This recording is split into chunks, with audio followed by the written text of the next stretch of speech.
Security guard is in serious condition, but he has not yet been identified by police. In terms of the suspect, police are still working on a description of the men in the car they were driving in. As you mentioned, Drake and Kendrick Lamar have been hitting way below the belt the last few weeks. It would be extremely premature to say that the beef has anything at all to do with the shooting, but Bill and Sandra, there's no way you can ignore it. We are in contact with his team and they are cooperating. Drake's 50,000 square foot, $100 million Toronto mansion swarming with police Tuesday morning.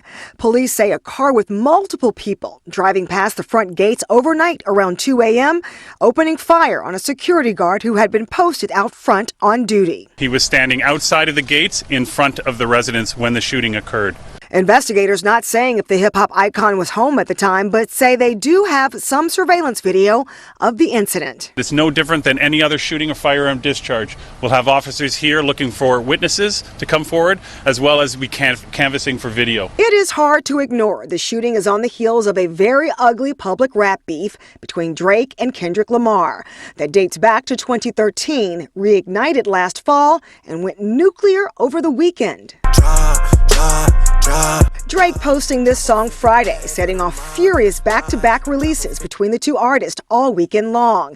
At one point, Drake accusing Kendrick Lamar of domestic violence. Kendrick Lamar accusing Drake of being a sexual predator. I see dead people.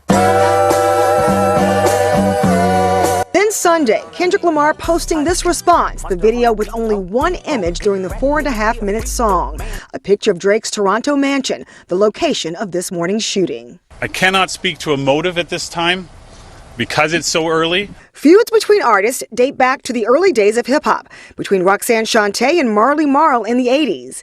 In the 90s, the East Coast-West Coast rivalry hit a fever pitch, during which time Biggie and Tupac were shot and killed. There have been lesser-known beefs over the last 20 years. Now the Drake and Kendrick Lamar feud going 0 to 100 real quick. And at this time, we have not yet heard from Drake or Kendrick Lamar about the shooting. We are waiting for the next police update from Toronto.